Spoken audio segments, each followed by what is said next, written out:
Este extraordinario manhwa comienza en una noche oscura y tormentosa en una antigua residencia china.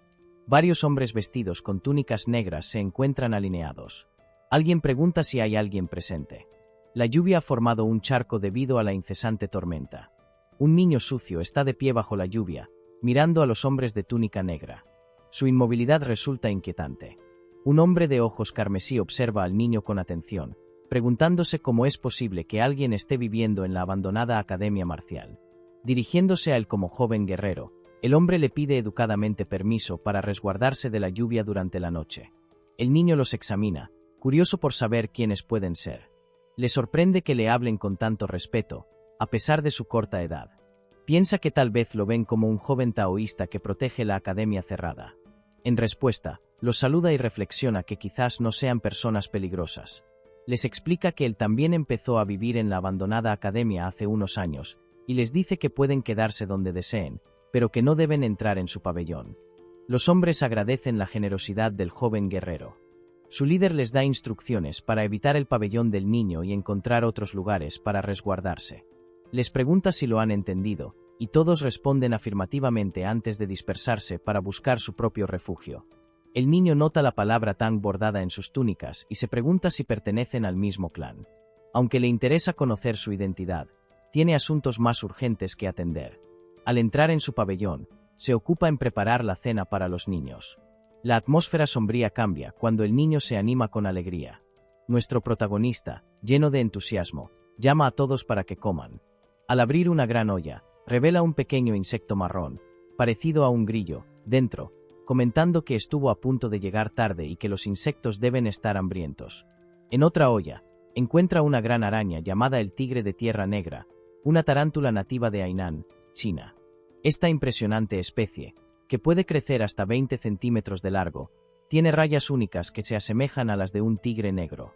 Usando palillos, el niño recoge cuidadosamente un insecto para alimentar a la araña. Mientras la alimenta, reflexiona sobre cómo no habría sobrevivido sin estas criaturas. La tarántula come el insecto con avidez, lo que complace al niño. Se maravilla de cómo esta araña, que antes tenía el tamaño de una uña, ya ha mudado su caparazón 2 veces y ha crecido tanto. Sintiendo felicidad, observa que la araña ya ha quedado satisfecha. Luego, el niño abre un cajón y revela un lagarto naranja con rayas blancas, un gecko de cueva Beguangling. Esta especie, nativa de la región, es reconocida por su cuerpo y cola rayados. El niño recuerda lo difícil que fue conseguir tales criaturas en su vida anterior, cuando no tenía dinero. Ahora, puede encontrarlas en todas partes. Su vida está llena de alegría mientras las cuida. Mientras alimenta al gecko, este le muerde el dedo. Gritando fuerte, agita la mano para intentar sacárselo, pero el gecko se aferra obstinadamente. Este incidente le recuerda su pasado. Antes de habitar este cuerpo, el niño era un streamer llamado Spicy Fabry, un biólogo profesional con más de 1 millón de suscriptores. Su contenido se centraba en criaturas venenosas, y su última transmisión en vivo fue la que selló su destino. En su búsqueda por mostrar las 10 víboras más peligrosas, emprendió un viaje para encontrar la mamba negra, conocida por su naturaleza agresiva. Durante la transmisión en vivo, lamentó no poder encontrar la serpiente y decidió tomar un descanso. Los espectadores bromeaban sobre la posibilidad de que la mamba negra estuviera en su casa, pero para su sorpresa, la mamba negra estaba allí, enrollada sobre su nevera. Antes de que pudiera reaccionar, lo mordió, y murió instantáneamente durante la transmisión. Volviendo al presente, el niño frunció el ceño, reflexionando sobre la ironía de su muerte tras una búsqueda tan extenuante. Mientras tanto, un anciano vestido con una túnica negra tocó la puerta del pabellón. Agradeciendo al niño por su amabilidad, lo invitó a compartir su comida, un ciervo recién cazado. Emocionado ante la idea de comer carne de verdad, en lugar de serpientes o lagartos, el niño aceptó la invitación con entusiasmo. El grupo se reunió alrededor de una fogata mientras el ciervo se cocinaba. Al notar la intensa mirada del niño hacia la comida, el anciano le aseguró que tomaría tiempo cocinarlo. Para pasar el rato, comenzó a hacerle preguntas al niño sobre su edad y su situación de vida. Avergonzado pero accediendo, el niño respondió a sus preguntas.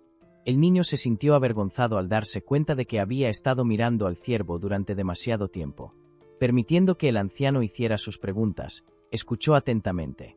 El anciano quería saber si el niño vivía solo y cuántos años tenía. No estaba seguro de si tenía 14 o 15 años, así que decidió inventar una historia, alegando que una lesión en la cabeza de su infancia le había dejado una mala memoria. Cuando le preguntaron si vivía allí solo, el niño confirmó, explicando que no tenía ningún talento real y que sobrevivía cazando serpientes y vendiendo sus pieles. El anciano expresó su incredulidad ante el hecho de que el niño realizara un trabajo tan peligroso, pero el niño simplemente se encogió de hombros, diciendo que ya estaba acostumbrado. Justo en ese momento, alguien trajo carne cocida para que comieran. Un hombre mayor comentó lo hambriento que debía estar el joven guerrero. El niño agradeció con gratitud al anciano, señalando con alegría que hacía mucho tiempo que no comía carne. Al dar el primer bocado, una pura felicidad se dibujó en su rostro. En su mente pensó, así es como se siente la felicidad.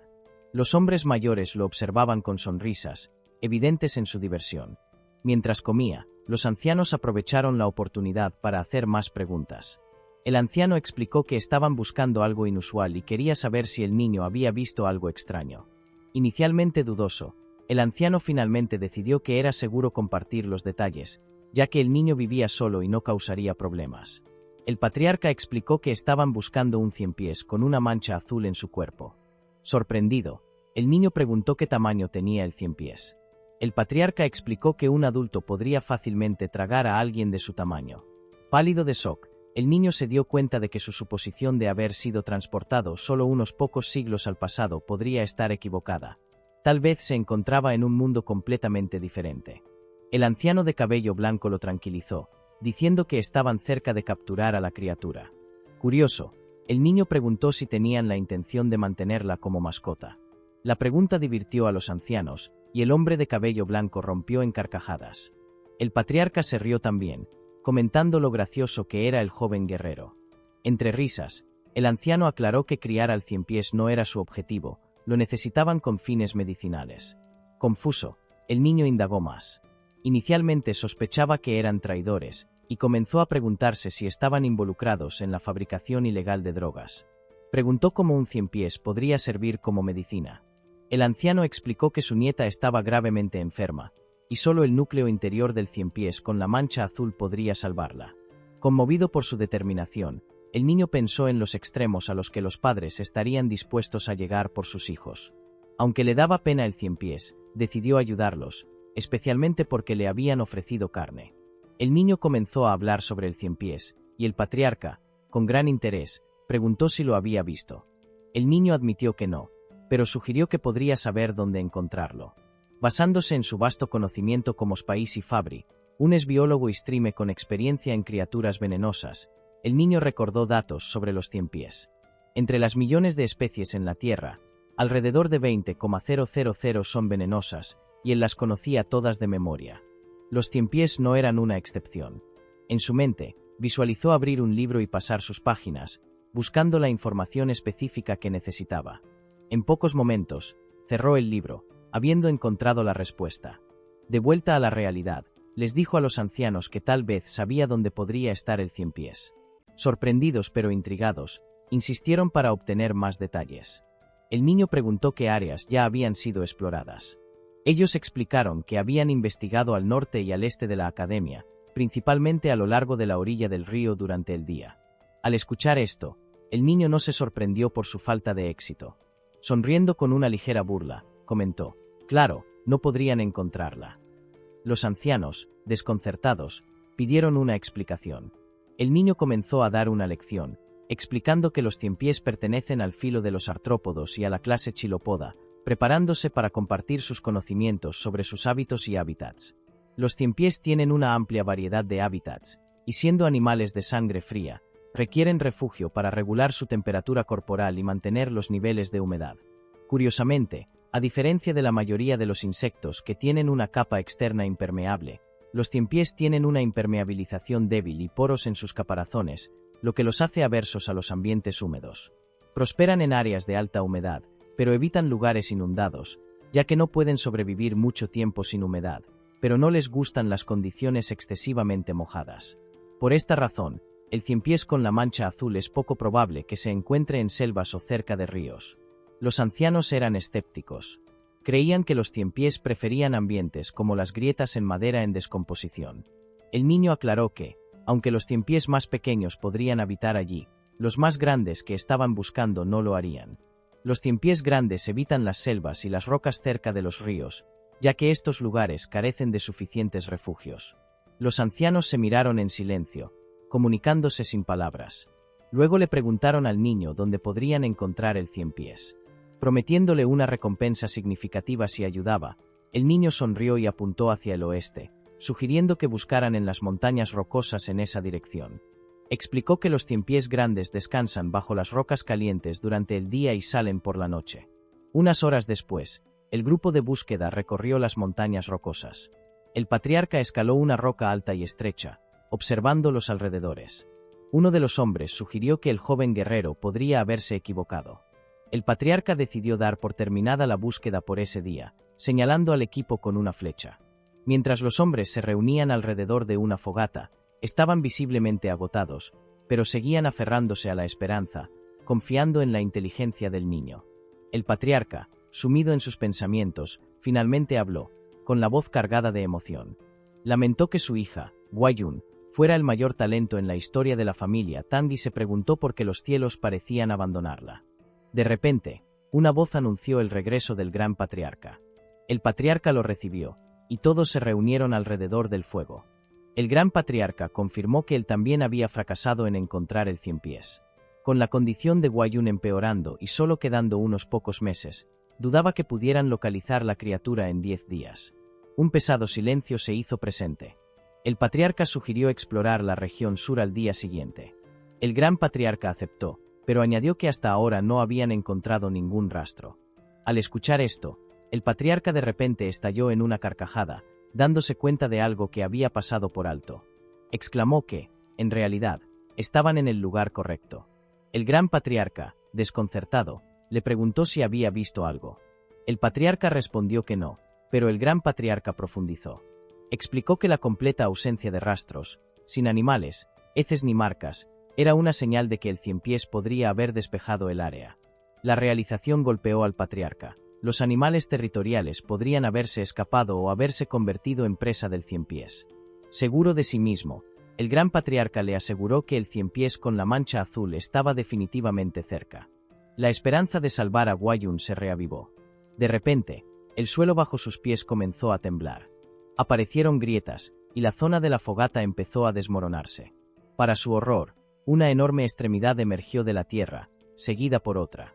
Los hombres se congelaron de terror mientras el enorme ciempiés con la mancha azul se revelaba. Incluso el gran patriarca se veía desconcertado. De vuelta en la academia, el niño murmuró sobre el caos.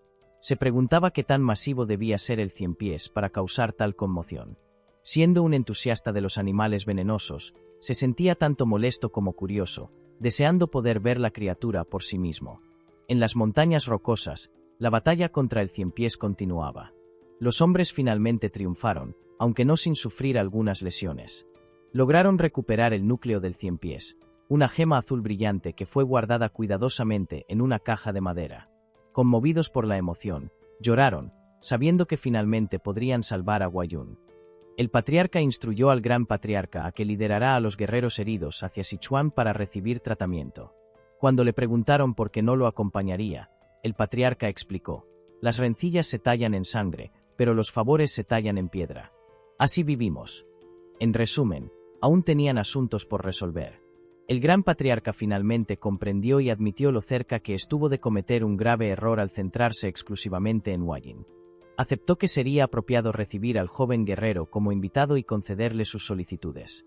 El patriarca instruyó a los guerreros heridos a recibir tratamiento en el pueblo mientras él visitaba al joven guerrero. Consideró que el joven guerrero también podría estar curioso acerca de los recientes sucesos. Mientras tanto, el joven guerrero estaba disfrutando tranquilamente de la compañía de 3 pequeñas criaturas amarillas parecidas a Pokémon. El joven guerrero se encontraba en una situación peculiar. Inesperadamente se había convertido en el padre de 3 ciempiés con la mancha azul.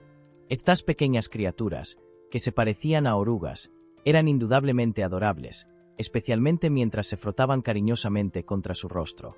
Mirando la olla, una memoria se cruzó por su mente. Cuando había traído los huevos a casa, los limpió y los puso sobre su mesa de noche. Para cuando despertó, Todos ya habían eclosionado. Una 100 pies descansaba felizmente sobre su cabeza. Aunque el joven guerrero había anticipado que los huevos podrían eclosionar, no esperaba que sucediera tan rápido. Intentó quitarse las 100 pies que se aferraban a sus hombros, pero se negaron a soltarse, tratándolo como su padre.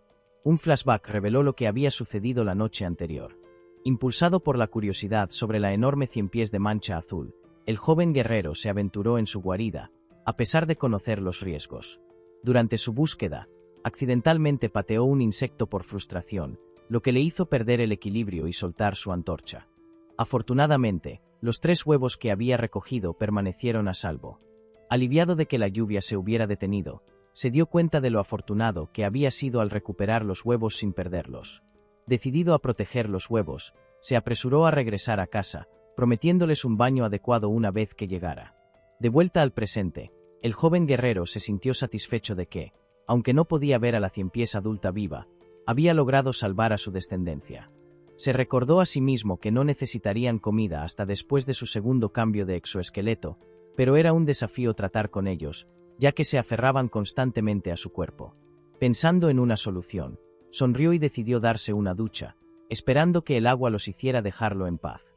En otro lugar, el anciano patriarca llegó a la academia y se acercó al pabellón. Llamó a la puerta y gritó al joven guerrero, pero no recibió respuesta. Después de una breve vacilación, giró el pomo y entró en la habitación. Dentro, notó hierbas, tarros y medicinas, lo que le hizo preguntarse si el joven guerrero era un sanador. Sintiendo que era intrusivo entrar sin ser invitado, decidió marcharse, pero un ruido proveniente de una olla llamó su atención. Curioso, abrió la olla y encontró una araña dentro. Su mirada se desplazó hacia los cajones, donde descubrió un gecko.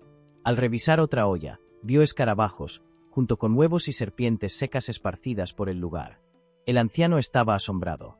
No lograba comprender cómo el joven guerrero lograba criar tales criaturas venenosas y su descendencia. Incluso el clan Tang, experto en manejar venenos, solo había logrado extraer veneno, no cultivar huevos como él lo hacía. El anciano se dio cuenta de que su encuentro con el joven guerrero era la verdadera suerte, mucho más allá del descubrimiento de la 100 pies. Cuando el joven guerrero apareció y lo saludó, el anciano notó la preocupación del chico por su brazo vendado.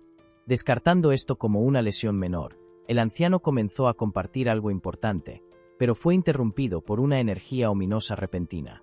Una explosión sacudió la entrada detrás de ellos, y una figura sombría comenzó a emerger. A medida que su forma se volvía más clara, parecía un ogro con un solo ojo y cicatrices de quemaduras en un lado de su rostro. El anciano inmediatamente empujó al joven guerrero hacia un lado, instándolo a huir. El joven guerrero estaba sorprendido y confundido. El monstruo soltó un rugido ensordecedor y se movió con una velocidad alarmante, atacando con su mano.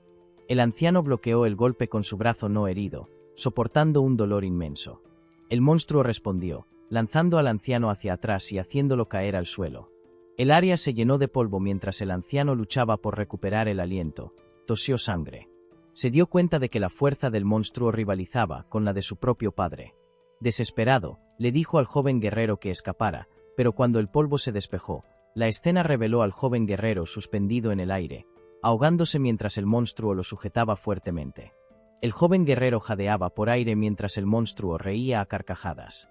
La criatura se burló de él, afirmando que había escuchado que miembros del clan Tang habían llegado a Hainan. Sonrió de manera despectiva, diciendo que nadie podría haber imaginado que el hijo del soberano divino de las 1000 pociones terminaría herido y solo. El anciano respondió con calma que no tenía idea de quién era el monstruo y exigió saber por qué tanto él como el joven guerrero estaban siendo atacados. La criatura se burló, preguntando si su rostro desfigurado y sus poderosos puños no lo hacían obvio. Luego se presentó como Ta Kun Yang, el Rakasa de la mano sangrienta, y culpó al padre del anciano por su apariencia mutilada. El anciano reconoció el nombre. Recordó haber escuchado que Ta Kun Yang había sido golpeado por una palma envenenada y había caído desde un acantilado, presuntamente muerto. Sin embargo, allí estaba, vivo y lleno de furia vengativa. El anciano trató de razonar con él, suplicando la liberación del joven guerrero y ofreciéndose a entregar su propia vida a cambio. Pero Ta Kun Yang se negó, jurando aniquilar a cualquiera asociado con el clan Tang. Por dentro, el anciano maldijo a este demonio implacable, un término usado para los artistas marciales que siembran caos y destrucción. Estaba claro que Takun Yang no tenía intención de perdonar al joven guerrero.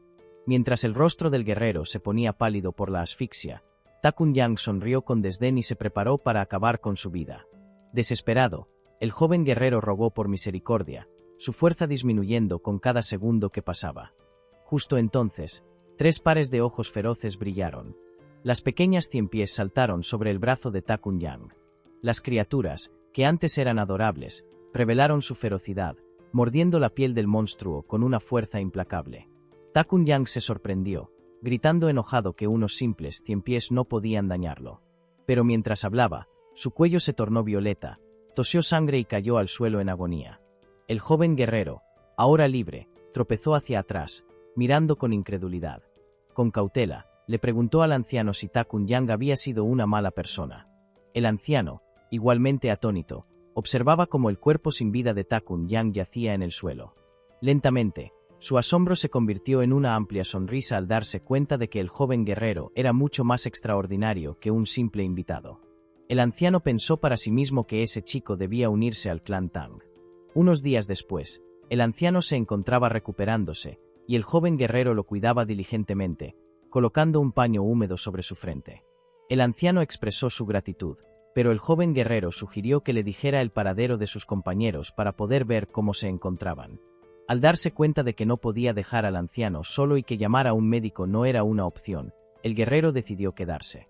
El anciano lo tranquilizó, diciéndole que se recuperaría con descanso, pero el guerrero seguía escéptico, desconcertado de cómo el anciano podía estar tan tranquilo después de sufrir lesiones tan graves. Cuando el anciano explicó que los artistas marciales tienen una resistencia extraordinaria, el joven guerrero no lo creyó. Preguntó si los artistas marciales podían volar y lanzar bolas de fuego. El anciano se rió y admitió que, aunque no todos podían hacerlo, no era completamente inverosímil. El joven guerrero se maravilló ante la extrañeza de este mundo, reconociendo que cosas como los 100 pies gigantes solo tenían sentido aquí.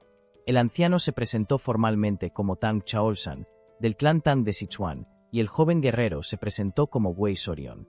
Chaolsan notó el significado del nombre de Sorion, pequeño dragón, y comentó que era apropiado. Curioso, Chaolsan preguntó si las 100 pies en el cuerpo de Sorion eran venenosas. Sorion frotó casualmente el vientre de una de las 100 pies y confirmó que eran 100 pies de manchas azules.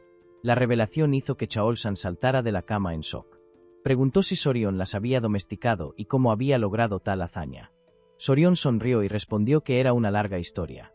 Cuando Chaolsan insistió en que no le importaba, Sorion comenzó a contar cómo había criado las 100 pies desde los huevos. Cuando terminó la historia, Chaolsan apenas podía creerlo y pidió confirmación. Sorion afirmó con orgullo que efectivamente las había criado desde los huevos, prediciendo su eclosión con precisión.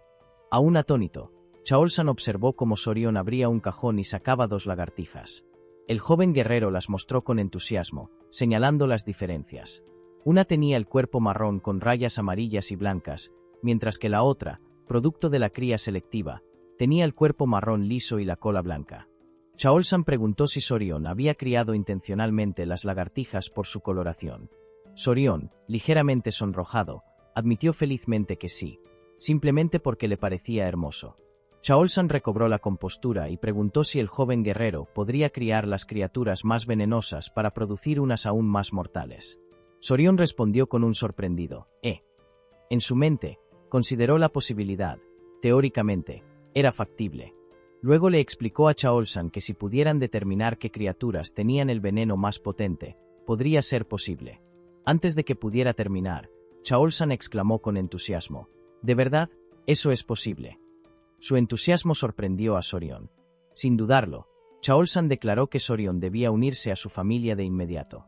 Esto dejó a Sorion completamente desconcertado. Chaolsan hizo la oferta aún más tentadora, prometiendo que al unirse a la familia, Sorion tendría acceso a sus técnicas de artes marciales, elixires raros, hierbas y cualquier veneno que deseara. Chaolsan lo tentó aún más, diciendo que alguien con la habilidad de Sorion podría incluso capturar o domesticar las legendarias 10 grandes criaturas venenosas de las llanuras centrales. Y si eso no fuera suficiente, Chaolsan mencionó casualmente a una de las 3 flores de las llanuras centrales, su hija. Sorion gritó: «¡Espera!», y le pidió a Chaolsan que aclarara lo que acababa de decir. Divertido, Chaolsan bromeó diciendo que, aunque Sorion podía ser joven, aún era un hombre. Continuó hablando sobre las flores, pero Sorion lo interrumpió rápidamente, pidiéndole que dejara el tema. Cambiando de tema, Sorion preguntó sobre las 10 grandes criaturas venenosas, preguntando si eran tan increíbles como el ciempiés de manchas azules. Chaol-san confirmó con entusiasmo, explicando que, aunque el ciempiés de manchas azules era notable, estaba muy por debajo de las criaturas legendarias. Desde escorpiones gigantes hasta la rana dorada que brillaba como el oro, estas criaturas estaban más allá de la imaginación. Chaol-san sonrió, sintiendo que había despertado el interés de Sorion. Los ojos del joven guerrero brillaban de emoción. 2 días después, un miembro del clan Tang llegó, alarmado por la noticia de la aparición de Rakasa de la mano sangrienta, Tak Uniang. Chaol-san explicó que Uniang había estado escondido, perfeccionando sus artes marciales y alcanzando un nivel cercano al de su padre. Los miembros del clan Tang especularon que si el patriarca hubiera enviado a Uniang a su perdición, podría significar que había alcanzado el reino de los 10.000 venenos. Comenzaron a felicitarlo, pero Chaol-san aclaró que no había sido el quien derrotó a Uniang, sino el joven guerrero. Esta revelación dejó atónitos a los miembros del clan. Uno de ellos inmediatamente tomó las manos de Sorion, expresando su gratitud por haber salvado al patriarca. Incluso especularon si Sorion era un anciano rejuvenecido a una forma más joven. Sorion, confundido por sus suposiciones, miró al patriarca en busca de una aclaración. Chaol-san le pidió a Sorion que revelara la verdad. Entendiendo la señal, Sorion se palmeó el pecho y gritó: «¡Salgan!». Los miembros del clan Tang miraron asombrados mientras las ropas de Sorion se movían y 3 pequeños ciempiés asomaban. Los suspiros de asombro llenaron la sala mientras las pequeñas criaturas se arrastraban hacia adelante. Los miembros del clan las reconocieron como ciempiés de manchas azules, criaturas conocidas por su veneno. Chaol-san explicó que estos ciempiés habían sido los que derrotaron a Uniang. El clan se maravilló de tal hazaña, ya que domesticar tales criaturas era algo inaudito. Chaol-san luego declaró su decisión de aceptar formalmente a Sorion en el clan Tang, pero Sorion dudó, diciendo que necesitaba más tiempo para pensar. Un miembro del clan animó a Sorion, enfatizando la gran oportunidad, mientras que Chaol-san lo instaba a prepararse rápidamente, insinuando que había algo importante que no podían demorar. Chaol-san luego explicó la naturaleza siniestra del arte marcial de Uniang, la garra venenosa de la mano sangrienta, una técnica oscura que requería sangre humana y médula ósea para alcanzar la maestría. A Sorion le pareció grotesco. Chaol-san continuó, destacando que si Uniang había dejado pergaminos secretos o discípulos, era necesario eliminarlos para evitar el resurgimiento de tan peligrosas artes marciales. También mencionó la posibilidad de rescatar a cualquier cautivo. El patriarca luego preguntó si Sorion ayudaría, dado su conocimiento de la isla de Hainan. Sorion parecía pensativo, dándose cuenta de que unirse al clan Tang sería un compromiso de por vida. Pensó para sí mismo que, antes de comprometerse, era esencial observar la dinámica del clan, tal como se haría al evaluar un lugar de trabajo durante una pasantía.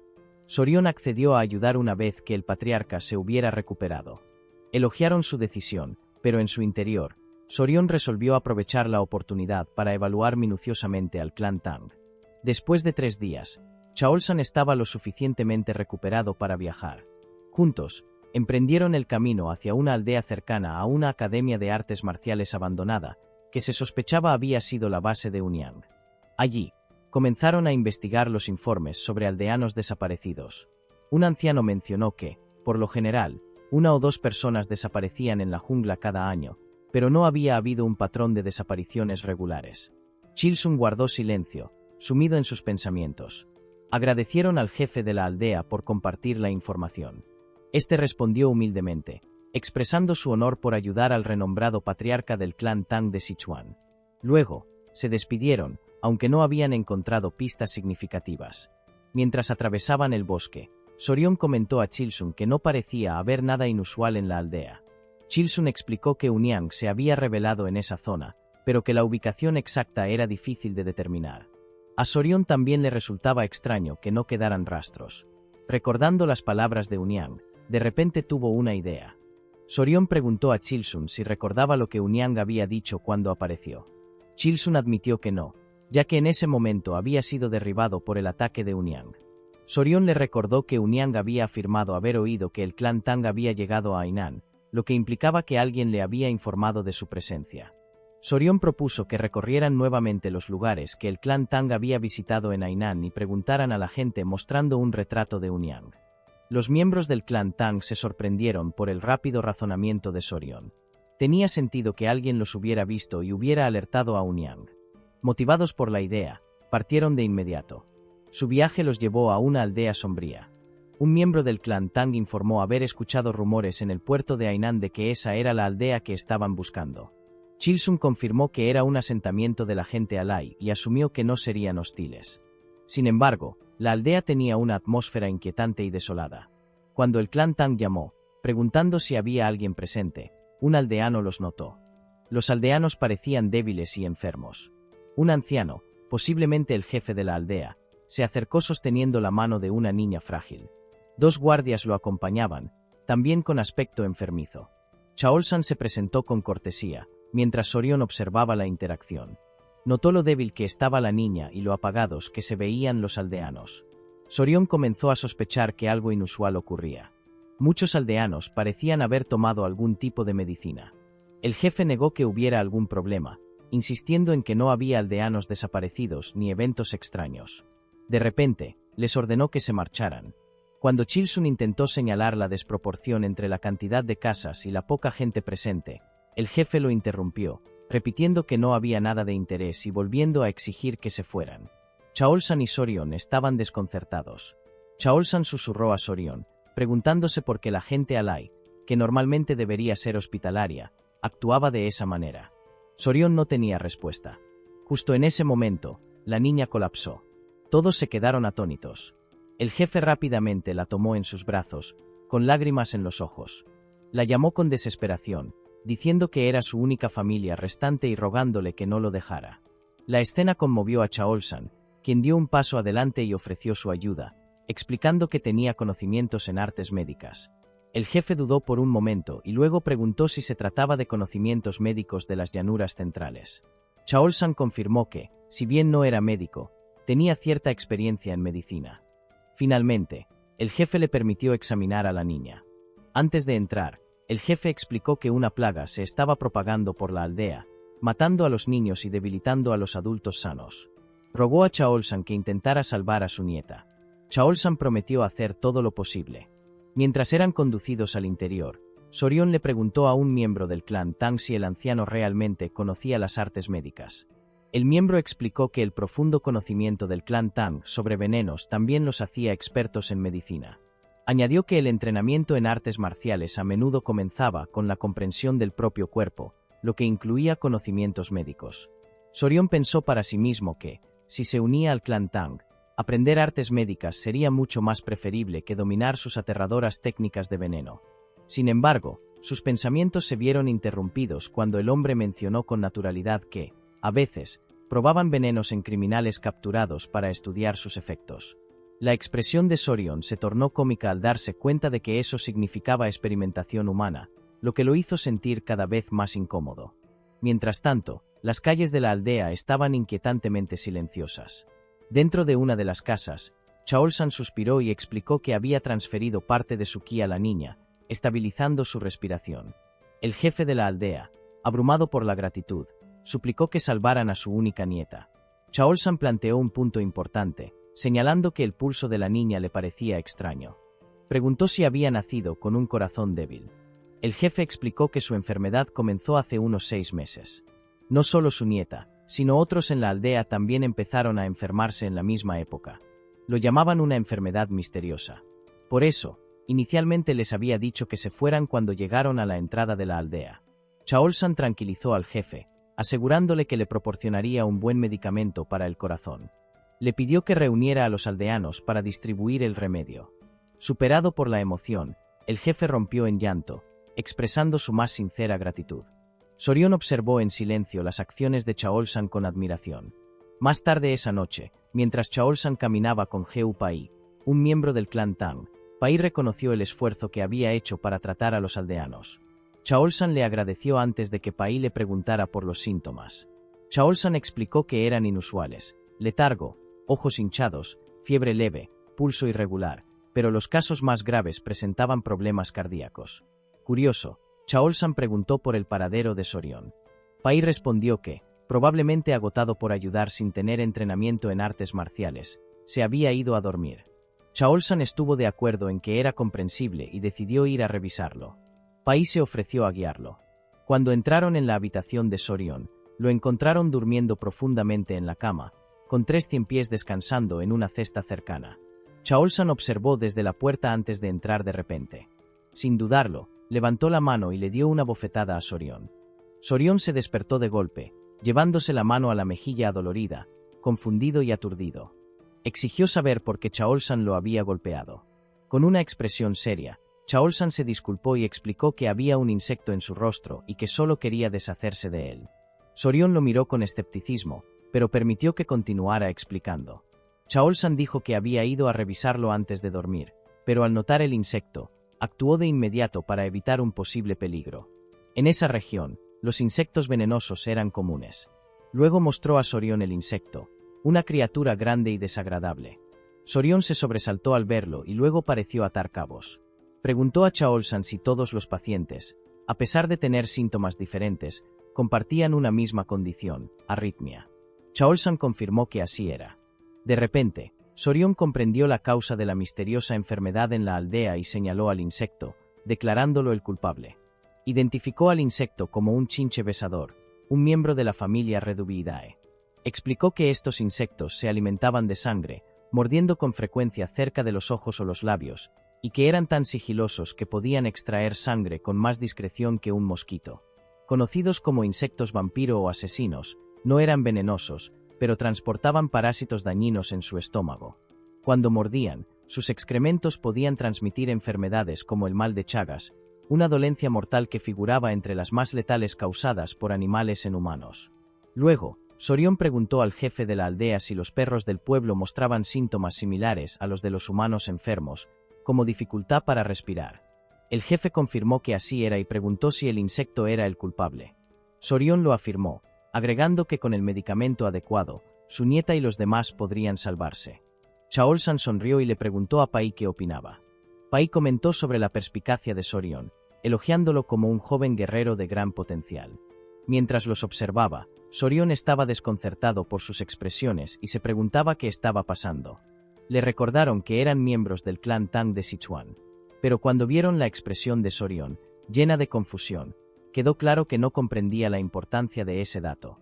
Chaol-san repitió la declaración con seriedad. Internamente, Sorion pensó, ¿y qué? Su rostro irritado y confundido resultó involuntariamente divertido para los demás. Chaol-san comenzó a explicar el concepto de Geu. Algunos creían que eran parásitos venenosos, mientras que otros los consideraban una forma de brujería. Según él, individuos malintencionados en China criaban estos insectos para causar sufrimiento o manipular a otras personas. Los hacían ingerir los insectos a sus víctimas, provocándoles un dolor insoportable o sometiéndolas por completo a su voluntad. Sorion encontró difícil de creer semejante idea. Chaol-san reconoció que sonaba extraordinario, pero agregó que muchos artistas marciales habían sido asesinados por Geu, obligados a atacar a sus propias familias o esclavizados por estos malvados practicantes. Debido a esto, los esfuerzos para desarrollar antídotos contra el Geu habían sido incesantes. Estas curas podían expulsar los parásitos del cuerpo o destruirlos por completo. A medida que Chaol-san hablaba, Sorion comenzó a comprender la gravedad de la situación. Entonces, Chaol-san planteó una pregunta: si alguien hubiera logrado crear una cura, ¿quién podría haber sido? Con orgullo, declaró que solo podía ser la renombrada familia Tang de Sichuan. Explicó que, si habían desarrollado algo capaz de disolver un gusano redondo del tamaño de un puño dentro del cuerpo humano, lidiar con un simple insecto no supondría ningún problema. Luego reveló la perla derrite maldiciones, afirmando que incluso una pequeña dosis de este medicamento sería suficiente. Sorion mostró una ligera diversión ante el nombre extravagante del remedio, aunque internamente reflexionó sobre cómo, al final, no era más que un fármaco antiparasitario. Aún así, aseguraron al jefe de la aldea que podrían salvar a su nieta y, poco a poco, los aldeanos comenzaron a recuperarse, empezando por ella. El jefe sintió un profundo alivio y la cálida hospitalidad de los aldeanos resultó ser una recompensa inesperada pero bienvenida. Los aldeanos, con su actitud alegre y optimista, demostraban la fama que tenían por su espíritu positivo. Chaolsan reconoció que la situación habría sido mucho más difícil sin la perspicacia de Sorion al identificar la causa de la enfermedad.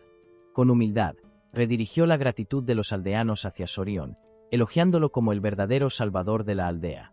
A pesar de que fue la medicina de la familia Tang la que curó a los enfermos, Chaolsan insistió en darle todo el crédito a Sorion. Observar a los aldeanos agradecerle a Sorion le brindó a Chaolsan una gran satisfacción, como si fuera él quien estaba siendo celebrado. Sorion se sintió conmovido por este gesto. Los aldeanos, rebosantes de alegría, lo alzaron y lo lanzaron repetidamente al aire en señal de celebración. Más tarde, el jefe de la aldea llevó a Chaolsan aparte para retomar la conversación que habían tenido en la entrada del pueblo. Cuando Chaolsan le preguntó de qué se trataba, el jefe mencionó las aldeas donde las personas habían desaparecido. Intrigado, Chaolsan pidió más detalles. El jefe explicó que una de las mujeres de su aldea, originaria de otro asentamiento, había compartido una historia inquietante. Años atrás, su pueblo natal sufrió una tragedia en la que varios aldeanos desaparecieron misteriosamente. Ahora creían haber descubierto la verdad. Chaolsan preguntó dónde se encontraba aquella aldea, y el jefe señaló hacia el oeste. Al llegar, el hedor a descomposición era abrumador, confirmando que estaban en el lugar correcto.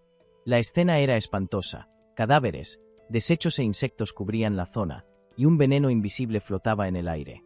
Pai advirtió a Sorion que no mirara, pero este ya lo había visto todo.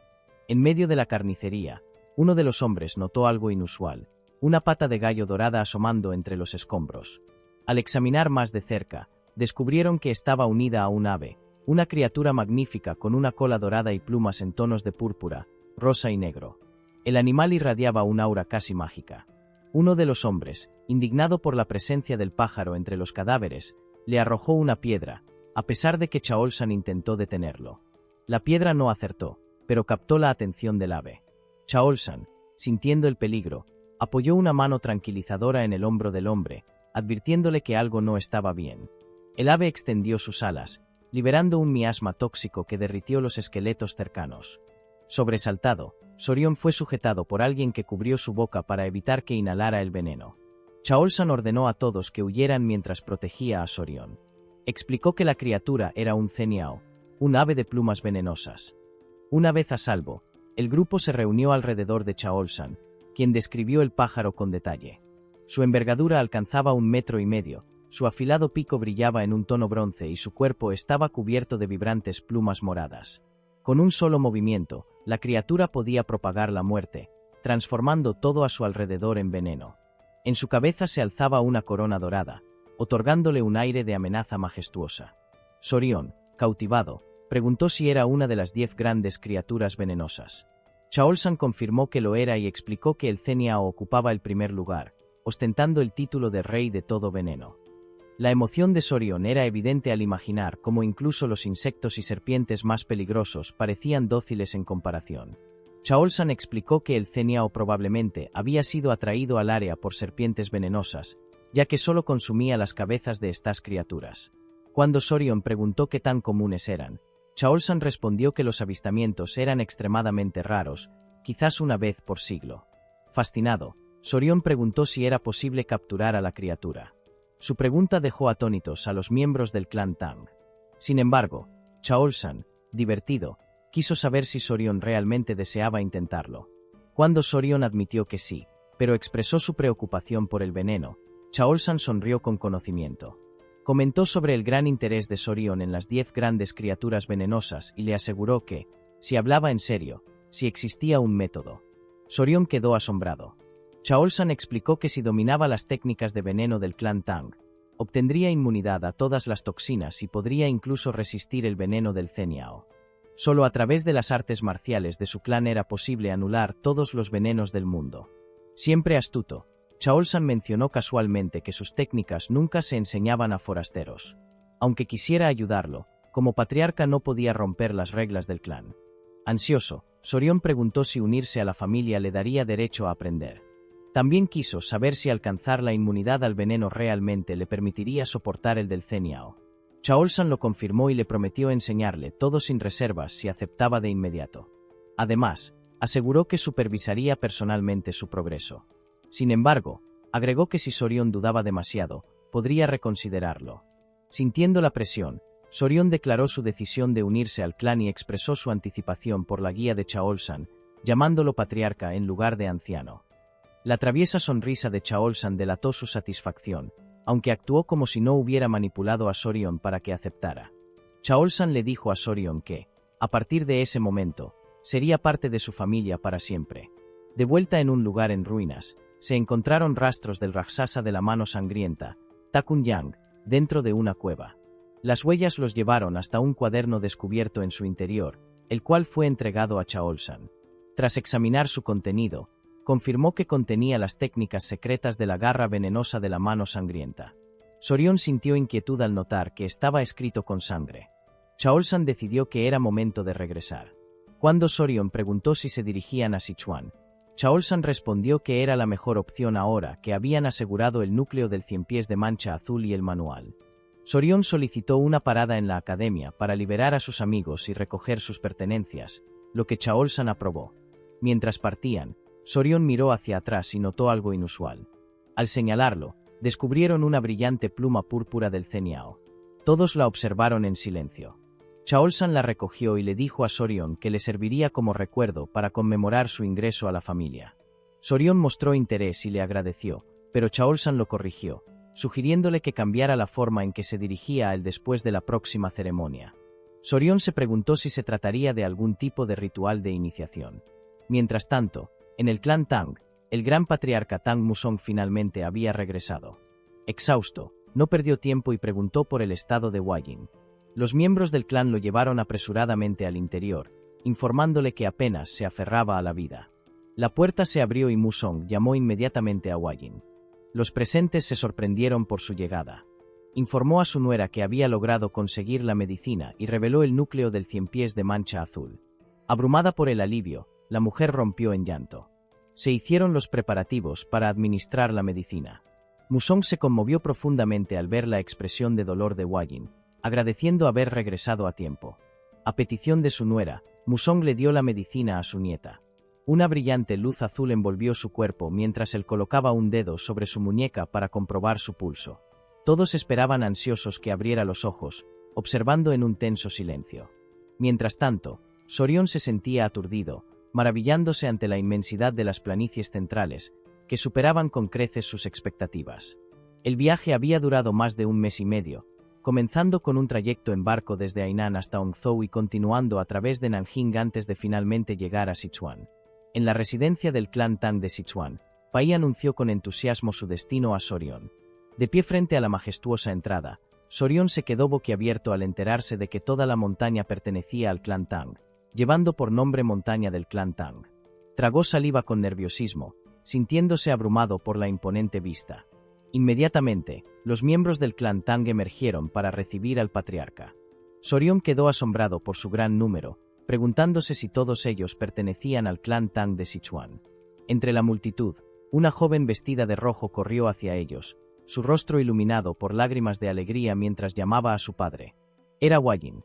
Se arrojó a los brazos de su padre, abrazándolo con fuerza mientras lloraba de alivio. Sorion, por su parte, quedó completamente hechizado. Su radiante belleza lo dejó sin palabras, superando incluso a la celebridad con la que había estado involucrado en su vida pasada.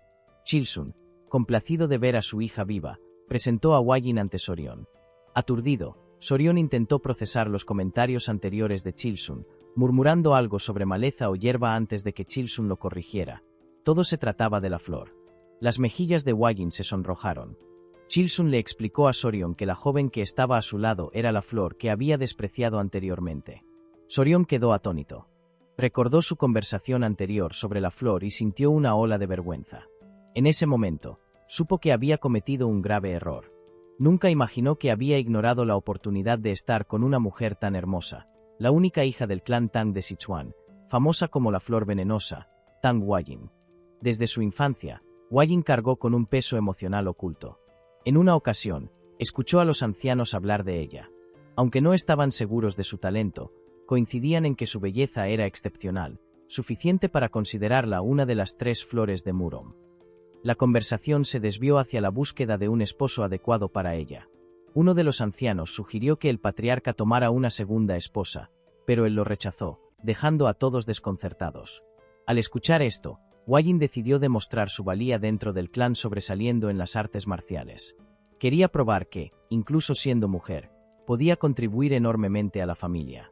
Sin embargo, su impaciencia la llevó por el camino equivocado, lo que provocó la aparición de un demonio interno que causó una grave desviación en su entrenamiento. Cuando Hua-Jin despertó, su madre, el gran patriarca y 2 personas más estaban a su lado. Su madre mostraba un alivio evidente. Lágrimas brotaron de los ojos de Hua-Jin mientras se disculpaba, lamentando haber fallado a su familia y haber perdido todo su chi interno. Su abuelo, el gran patriarca, la reprendió, llamándola mocosa y ordenándole que dejara de llorar. Le recordó lo lejos que había llegado para alcanzar el nivel de maestría sobre 100 venenos y le dijo que debía animarse. La confusión de Hua-Jin creció cuando mencionó 100 venenos. Notó que su aura resplandecía y pidió una explicación. El gran patriarca le contó la historia de un misterioso joven guerrero que no solo había salvado su vida, sino que también le había otorgado el chi interno de 1000 venenos, superando con creces lo que ella había logrado antes. En el presente, Hua-Jin preguntó sobre la maleza, dejando a Sorion completamente avergonzado. Su anterior comentario despreocupado, comparándola con hierbas silvestres, resurgió en su mente. Se reprendió a sí mismo por su imprudencia pasada, pero intentó restarle importancia bromeando que el patriarca se había tomado su comentario demasiado en serio. Reuniéndose a sí mismo, saludó formalmente a Hua-Jin y expresó su alegría por verla sana. Hua-Jin se presentó como Tang Hua-Jin, también conocida como la Flor Venenosa. Expresó su profunda gratitud, prometiendo que nunca olvidaría el favor que le había salvado la vida.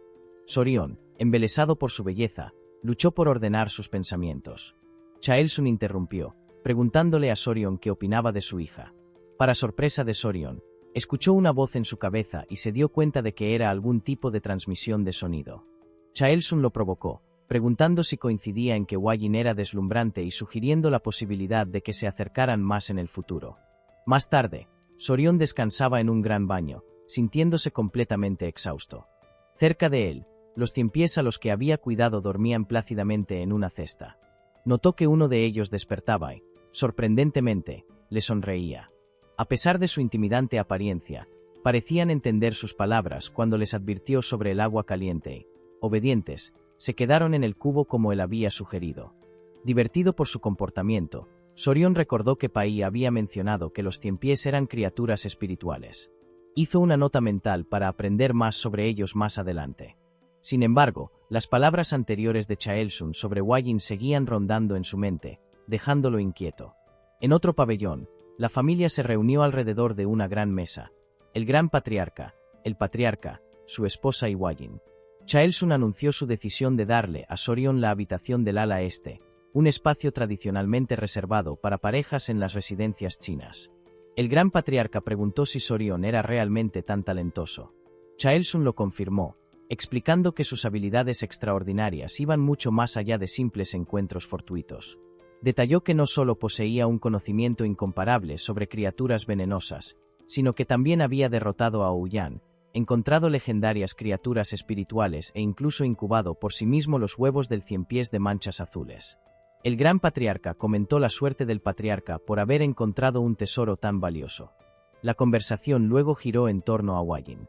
Chaelsun le dijo a su hija que deseaba hacer de Sorion su yerno y le preguntó su opinión. Mientras procesaba las palabras de su padre, la realización golpeó a Hua-Jin. Guardó silencio.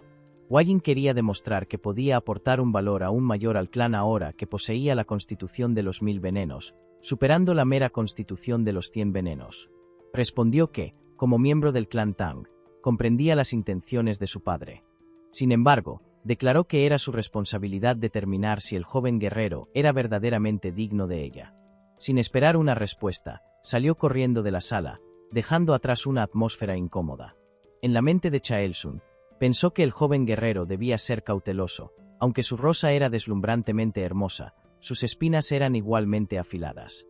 Hua-Jin corrió velozmente, con sus emociones en un torbellino. Ahora que había alcanzado la constitución de los 1000 venenos, estaba decidida a no detenerse allí. Sabía que, a menos que siguiera avanzando, los ancianos nunca la reconocerían completamente. Se propuso evaluar al joven guerrero a fondo, desde sus habilidades hasta su carácter. Mientras tanto, Sorion estaba perdido en sus pensamientos, contemplando cómo manejar la situación. Sospechaba que Wajin podría albergar cierto resentimiento hacia él. Medio en broma, pidió consejo a sus ciempiés, sus pequeños. De repente, Wajin apareció ante él, dejándolo completamente atónito. Era impresionante. Nota al margen, el estilo artístico aquí es tan vívido que se siente como una escena sacada de un manga clásico. Volviendo al momento, Wajin se excusó rápidamente, diciendo que tenía prisa, y le pidió su mano. Sorion extendió su mano con vacilación, sonrojándose al hacerlo, sintiéndose como una mascota leal ofreciendo su pata. Tratando de aliviar la tensión, sugirió que solo deberían hacer ese tipo de cosas después de acercarse más, ya que hay un orden adecuado para tales asuntos. Wajin se congeló por un momento antes de entender su malentendido. Su rostro se tornó de un rojo intenso mientras lo corregía, insistiendo en que ese no era su propósito en absoluto. Al darse cuenta de su error, Sorion sintió una ola de vergüenza. Wajin suspiró y aclaró una vez más, explicando que solo quería revisar su pulso. Se disculpó por haberlo asustado al pedir repentinamente su mano. Sentándose a su lado, admitió que su enfoque había sido brusco y le aseguró que solo quería explicarle algunas cosas. Sorion la escuchó atentamente. Wajin comenzó a relatar sus dificultades, compartiendo cómo, como la única descendiente directa del clan Tang, constantemente enfrentaba intrigas por parte de las familias secundarias. Para asegurar el futuro de la familia, los ancianos habían decidido buscar un yerno capaz. Incluso habían considerado cómo cambiaría el papel de Sorion dentro de la familia si él se unía. Se disculpó de antemano por la necesidad de confirmar algo, pero le aseguró que, sin importar el resultado, lo trataría con respeto como su benefactor, e incluso como un hermano jurado si fuera necesario. Sorion la tranquilizó, ofreciéndole su mano nuevamente y diciéndole que era libre de confirmar lo que necesitara. Wajin colocó su mano sobre su muñeca, emitiendo un tenue aura azul mientras evaluaba su pulso. Explicó que las artes marciales del clan Tang eran únicas, requerían que los practicantes se adaptaran gradualmente a los venenos a medida que su energía interna crecía. Los venenos estaban clasificados en niveles: 5 venenos, 10 venenos, 100 venenos, 1000 venenos y, finalmente, 10.000 venenos. Para su sorpresa, el cuerpo de Sorion podía adaptarse a 10 venenos, un logro raro para alguien que no había nacido en el clan Tang. Sin embargo, solo eran 10 venenos, lo que significaba que su aptitud lo situaría al nivel de un artista marcial de primera categoría, pero no más allá. Le explicó que este era el punto máximo al que podía llegar alguien sin talento innato. Luego, se retiró, dejando a Sorion sumido en sus pensamientos. A solas, Sorion reflexionó sobre la revelación. ¿Un cuerpo de 10 venenos? Su rostro palideció ante las implicaciones. Eso podría significar que no sería capaz de capturar al Zeniao, un objetivo crucial para él. Horas después, Wajin salió de su baño. A pesar de lavarse varias veces al día, notó que su cuerpo emitía un aroma extraño desde que había absorbido el núcleo interno del ciempiés de manchas azules. Mientras se vestía, se preguntó si aquello era algún tipo de castigo por las palabras ingratas que había dirigido a su salvador. Mientras tanto, Sorion dormía profundamente, soñando con una conversación con alguien que le agradecía por su amabilidad. Era Wajin, o al menos eso parecía. Cuando preguntó si se trataba de un sueño, la figura explicó que, aunque lo pareciera, no lo era. La entidad se reveló como el ciempiés de manchas azules, adoptando la apariencia de Wajin para no asustarlo. Se presentó como la madre de todas las criaturas con las que Sorion se había encontrado. En ese momento, aparecieron 3 pequeñas niñas, y Sorion dedujo que eran las crías del ciempiés. Intrigado, preguntó cómo había logrado aparecer en sus sueños. Ella explicó que, tras ser asesinada despiadadamente y dejar atrás a sus hijos, su profundo rencor llegó hasta los cielos, atrapando su espíritu dentro de su núcleo interno. Añadió que, aunque había estado maldiciendo a la joven que consumió su núcleo, una oportunidad para resolver su resentimiento surgió, permitiéndole manifestarse en sus sueños. Todo esto fue posible porque Sorion había llevado consigo a todas sus crías. Sorion reconoció en silencio su papel en haber revelado su ubicación, lo que indirectamente condujo a su muerte. Aunque no fue intencional, no podía evitar sentirse responsable por la desaparición del ciempiés de manchas azules. Observándola con atención, escuchó cuando ella le pidió un favor a su benefactor. Sin dudarlo, prometió conceder cualquier deseo que tuviera. Su petición era sencilla: quería que cuidara de sus hijos hasta que crecieran por completo. Sorion se sintió desconcertado, señalando que los ciempiés normalmente se vuelven independientes tras mudar su piel 2 veces. Ella aclaró que, si bien eso era cierto para los ciempiés comunes, su especie era única. Hasta que sus crías completaran su segunda muda, necesitaban el flujo de chi proveniente del núcleo interno de su madre para sobrevivir. Solo después podrían sustentarse absorbiendo el chi de otros seres. Esta revelación llevó a Sorion a preguntar si los niños debían permanecer con Hwayin, ya que ella había consumido el núcleo interno. La madre ciempiés explicó la situación. Admitió que, en su furia, había maldecido a Hwayin, haciendo que su cuerpo emitiera un olor repulsivo. La maldición aseguraba que ningún hombre se acercara a ella, impidiéndole así tener descendencia. Sin embargo, estaba dispuesta a levantar la maldición si sus hijos podían absorber el chi del núcleo interno dentro de Hwayin. Tal vez, de esta manera, Sorion incluso podría ganarse el corazón de la joven. Sorion consideró sus palabras con cuidado antes de sonreír y responder que aquello no le parecía correcto. No podía aprovecharse de la difícil situación de Hwayin. La madre ciempiés admiró su integridad y le preguntó cómo planeaba manejar la situación. Le recordó que Hwayin buscaba la fuerza en un hombre y que ella no podía proporcionarle mágicamente los núcleos internos de las 10 grandes criaturas venenosas para ayudarlo. Esto encendió una idea en la mente de Sorion. Le pidió que confiara en él, asegurándole que todo saldría bien. Al día siguiente, Sorion y Hwayin se sentaron lado a lado. Hwayin ya comprendía que el extraño olor que emanaba de su cuerpo se debía al núcleo interno del ciempiés de manchas azules. Sorion le explicó que, al colocar los ciempiés sobre su cuerpo cada ciertos días y permitirles absorber el chi, el olor desaparecería naturalmente. Hwayin vaciló antes de preguntar si él realmente estaba de acuerdo en ayudarla, sin pedir nada a cambio. Sabía que fácilmente podría exigir una compensación por su ayuda. Sorion sonrió y le dijo que no podía obligarse a aprovecharse de la difícil situación de una mujer ni actuar de manera desvergonzada. Hwayin se sorprendió con su respuesta y se sintió culpable. Le confesó que no podía seguir aceptando su amabilidad sin ofrecer algo a cambio. Las palabras de su padre comenzaron a pesar más en su mente. Ver la desinteresada actitud de Sorion le hizo darse cuenta de que, más allá del talento o la destreza marcial, había otras cualidades importantes. Sorion entonces compartió sus propios pensamientos. Refiriéndose a su comentario anterior sobre su cuerpo de 10 venenos, reveló un ambicioso plan. Como solo podía absorber 10 tipos de toxinas, decidió llenar esos espacios con los venenos de las 10 criaturas más peligrosas de las llanuras centrales. Hwayin quedó impactada, interpretando sus palabras como una audaz declaración de que planeaba convertirse en el más fuerte bajo los cielos, todo por ella. Solo de pensarlo, su rostro se sonrojó. Para Tang Hwayin, una de las 3 flores de Murom y la flor venenosa del clan Tang, era la primera vez que un hombre hacía una confesión tan atrevida por su causa. Sonrojada, Hwayin preguntó si él se daba cuenta de lo que acababa de decir. Sorion, confundido, respondió que no. Hwayin le explicó que el camino que mencionaba sería increíblemente difícil y exigente, pudiendo requerir 10, 20, o incluso toda una vida de esfuerzo. El rostro de Sorion se ensombreció al preocuparse en voz alta sobre cuánto tiempo podría tomarle, lo que divirtió a Hwayin, quien seguía sonrojándose cada vez más. Luego, con creciente vergüenza, Hwayin mencionó que Sorion tenía solo 15 años.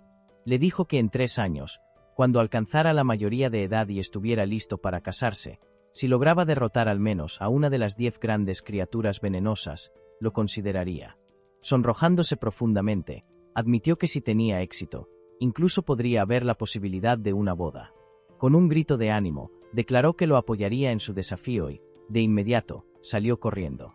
Sorion, desconcertado, la llamó. Hwayin se detuvo, giró sobre sus talones y le preguntó si tenía algo más que decirle. Él le sugirió que descansara un poco y se quedara unas horas más. Avergonzada, vaciló un momento, pero finalmente regresó. Sorion la tranquilizó, asegurándole que no tenía nada de qué preocuparse, ya que los pequeños ciempiés no la morderían. Reuniendo a sus hijos, les dijo que fueran con su mamá en lugar de su papá. Al escuchar esto, el rostro de Hwayin se tornó rojo como un tomate. De inmediato, exigió saber por qué los llamaba mamá y papá, a lo que Sorion se apresuró a aclarar que no era lo que ella pensaba. Mientras tanto, Chilsan, su esposa y Musian estaban sentados en la mesa, discutiendo el talento excepcional del joven guerrero y cómo, aparentemente, eso no había sido suficiente para ganarse el corazón de su hija. Musian preguntó si alguien los había visto esa mañana. Comentó que parecía que algo estaba empezando a surgir entre ellos. La madre de Wajin especuló que su hija podría haber rechazado al joven guerrero. Los hombres reflexionaron profundamente. Musiang señaló que forzar un matrimonio no sería lo correcto y sugirió que lo mejor era permitir que sus sentimientos crecieran de forma natural.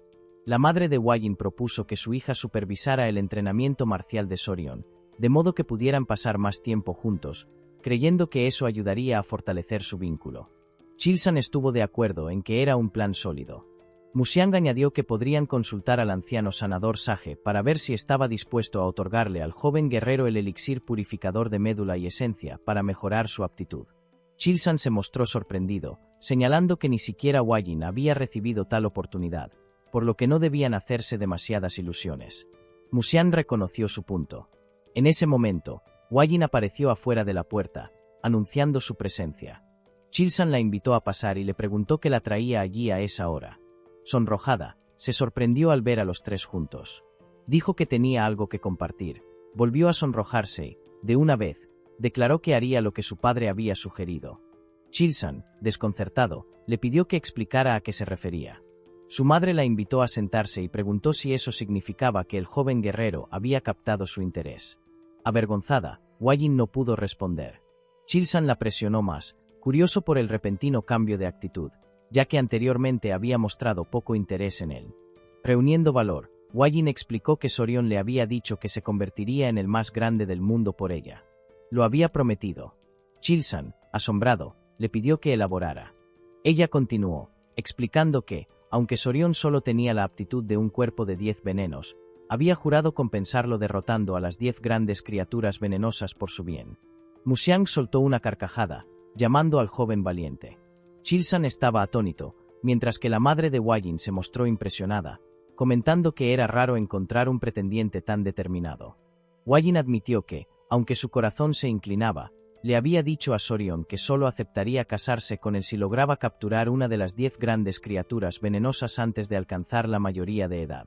Su padre bromeó diciendo que debería haber elevado el requisito a 3 criaturas, mientras que su madre comentó que los hombres a menudo pasaban por alto las insinuaciones sutiles. Wajin preguntó si debía ir a explicárselo mejor. Su madre le aconsejó que no lo hiciera, razonando que, si Sorion no se daba cuenta de su aprobación tácita, trabajaría aún más duro para demostrar su valía. Musiang sugirió que lo trataran como un futuro yerno, pero fingieran estar indecisos, confiando en que sus esfuerzos lo llevarían naturalmente a convertirse en parte de la familia. Mientras tanto, la madre Cienpiés elogió a Sorion, asegurándole que había conquistado por completo el corazón de Wajin. Sorion respondió que el éxito dependía de la determinación y la perseverancia. Ella le sonrió con calidez, llamándolo su benefactor. Luego, le informó que su rencor había sido resuelto y que su alma pronto ascendería al más allá. Antes de partir, le ofreció concederle un último deseo, siempre y cuando estuviera dentro de sus capacidades. Sorion hizo una pausa para pensar y luego preguntó si podría examinar su cuerpo. La solicitud la hizo sentirse tímida, aunque ella creía que era algo esperado de un hombre. Supuso que él estaba sucumbiendo a los deseos humanos y, a regañadientes, comenzó a revelar su hombro, preparándose para desvestirse. Sorprendido, Sorion rápidamente preguntó si realmente tenía que quitarse la ropa. Sonrojada profundamente, ella dudó y preguntó si no debería hacerlo. Sorion aclaró apresuradamente que no era eso lo que quería decir, lo que solo profundizó aún más su vergüenza. Era divertido ver a los niños cubriéndose los ojos. Sorion aclaró que solo quería ver la verdadera apariencia de una ciempiés de manchas azules. Al darse cuenta de su intención, la madre del ciempiés dudó, sintiendo una mezcla de temor y anticipación. El humo envolvió la zona, y ella reveló su verdadera forma. Sorion exhaló, abrumado por su magnífica y enorme apariencia. Su emoción era palpable. Sin esperar permiso, extendió la mano para tocarla, maravillándose de su tamaño y haciendo interminables preguntas. ¿Era su cuerpo impermeable? ¿Qué tan fuerte era su veneno? ¿Podía tocar sus patas, sus antenas, incluso sus colmillos? La pura emoción en su voz era innegable. Los niños seguían cubriéndose los ojos, lo que solo añadía más encanto al momento. La madre del ciempiés se sintió ligeramente avergonzada por su curiosidad tan apasionada, especialmente cuando él insistió en tocar sus colmillos a pesar de sus advertencias sobre el peligro que representaban. Comenzó a preguntarse si sus hijas estarían realmente a salvo con un hombre como Sorion, cuyo toque transmitía una energía inusual. No pudo evitar reír, encontrando raro pero entrañable cómo él baboseaba ligeramente mientras pasaba las manos sobre ella. Más tarde, Chelsun invitó a Sorion a tomar té. Chelsun reveló que había aprendido todo de Guion y declaró que Sorion sería aceptado como su yerno. Sorprendido, Sorion intentó aclarar que pensaba que el acuerdo era condicional y que tomaría 3 años para concretarse. Chelsun desestimó sus preocupaciones, afirmando que el matrimonio ocurriría de manera natural cuando él alcanzara la mayoría de edad. La madre de Hwa-Yun dio una cálida bienvenida a Sorion en la familia, refiriéndose a él como su yerno. Mu Si-young expresó su satisfacción, señalando que Hwa-Yun había encontrado un compañero excepcional y que su clan prosperaría aún más. Sorion miró a Hwa-Yun, perplejo por lo rápido que habían progresado las cosas. A pesar de su confusión, decidió seguir el flujo de los eventos y respondió educadamente que esperaba con ansias su orientación. Cuando Mu Si-young sugirió comenzar de inmediato, Sorion se mostró curioso. Chelsun explicó que antes de que Sorion pudiera aprender los artes de veneno del clan Tang, debía primero experimentar el salón de los 10.000 venenos. Con una sonrisa astuta, Chelsun le aseguró que sería algo que sin duda disfrutaría. La familia condujo a Sorion hacia el salón, un lugar de gran importancia para el clan Tang. Sorion, emocionado por la posibilidad, asumió que se trataba de una mina de venenos. Sin embargo, mientras caminaban, su atención se desvió hacia el perfil lateral de Hwa-Yun. No pudo evitar admirar su belleza, comparando el momento con un retrato viviente. Su evidente admiración no pasó desapercibida para sus suegros, quienes intercambiaron miradas divertidas. Chelsun lo molestó, bromeando que si Sorion seguía mirando a su hija de esa manera, podría terminar desgastándole la cara. Le recordó que Hwa-Yun ya era su mujer, pero Sorion la miraba como si aún fuera inalcanzable. La madre de Hwa-Yun intervino, señalando que Sorion parecía completamente cautivado por ella. Tanto Hwa-Yun como Sorion se sonrojaron profundamente de vergüenza. Al acercarse al salón, 3 hombres se encontraban frente a una enorme puerta de hierro. 2 guardias musculosos flanqueaban a un oficial del clan Tang, quien dio la bienvenida al gran patriarca y su yerno. Por orden de Museon, se abrieron las puertas. Los guardias se esforzaron con el peso de las enormes puertas, forjadas con el raro acero Kunju, extraído de la región salvaje del sur. A medida que las puertas crujían al abrirse, Sorion observó el esfuerzo inmenso requerido. Aunque finalmente cedieron, los guardias se mostraron visiblemente agotados. Divertido por su lucha, Sorion no pudo evitar pensar en lo exagerada que era la seguridad para algo que parecía sacado de la Edad Media. Chaelson, notando la preocupación de Sorion, explicó que el acero Kunju era famoso por su durabilidad incomparable. Ante ellos se encontraba el salón de los 10.000 venenos, y Sorion se preparó para lo que les esperaba en su interior. Incluso abrir la puerta era considerado un privilegio. Una vez dentro, llegaron al tesoro donde el clan Tang de Sichuan guardaba su vasta colección de venenos. Este notable repositorio, conocido como el Salón de los 10.000 venenos, albergaba una increíble variedad de toxinas. Museon advirtió a Sorion que tuviera cuidado y evitara tocar cualquier cosa imprudentemente. Sorion asintió, confirmando que entendía, pero no pudo evitar confirmar si realmente el salón contenía 10.000 venenos. Chaelson se rió, explicando que los venenos estaban meticulosamente clasificados en categorías como venenos paralizantes, venenos somníferos y muchos otros. Los ancianos, siempre juguetones, decidieron hacer una broma con la joven pareja. Chaelson sugirió que Hwa-Yun explicara los venenos a Sorion, sabiendo que a él le gustaría aprender de ella. La sugerencia hizo que tanto Hwa-Yun como Sorion se sonrojaran de vergüenza. A pesar de su incomodidad, Hwa-Yun aceptó la tarea. Tomando a Sorion de la mano, ella lo guió para ver el veneno más potente del clan Tang. La incomodidad de Hwa-Yun era evidente, mientras los ancianos observaban a los dos con expresiones divertidas. Comenzó su explicación señalando el veneno disipador de Yi, que dejaba inutilizada la energía de un artista marcial con solo una inhalación. Le aconsejó a Sorion que lo manejara con extremo cuidado. Luego presentó otros venenos mortales: el veneno necrotizante del canal alimentario, el veneno destructor del espíritu, el veneno de pulpa sanguinolenta e incluso el infame veneno del alma que arrebataba la vida en 7 pasos. Cada uno era inmensamente poderoso, pero Hwa-Yun enfatizó que el veneno más fuerte del clan Tang estaba muy por encima de todos estos. Ella le entregó a Sorion una pequeña semilla. Confundido, él notó para sí mismo que se parecía a un frijol tigre. Hwa-Yun explicó que esta semilla, aunque pequeña, contenía el veneno más potente conocido, aparte de los venenos de las 10 grandes criaturas venenosas. Lo reveló como la semilla de la planta de ricino, un símbolo del clan Tang. Sorion reconoció de inmediato su importancia. Pensó en el ricino, una toxalbumina mortal, letal en cantidades minúsculas, famosa por su uso durante la Guerra Fría en asesinatos. Sorion murmuró que la semilla se acercaba más que nada al ideal del clan Tang de un veneno perfecto, incoloro, inodoro, insípido e invisible. Huayun elaboró, llamándolo veneno dorado. Cuando se usaba, sus víctimas experimentaban lo que el clan Tang llamaba una muerte dorada. Ella enfatizó que el veneno más fuerte no se trataba de causar el dolor más insoportable o la muerte más sangrienta, sino de una letalidad silenciosa, rápida e irrastreable. Los artes de veneno del clan Tang, explicó, encarnaban los principios de sigilo y certeza. Para Sorion, sentía como si estuviera aprendiendo los métodos de una guilda de asesinos. Muxiang interrumpió, diciendo que ya era suficiente por ahora y sugirió que se movieran para ver las criaturas venenosas que Sorion había estado tan ansioso por encontrar.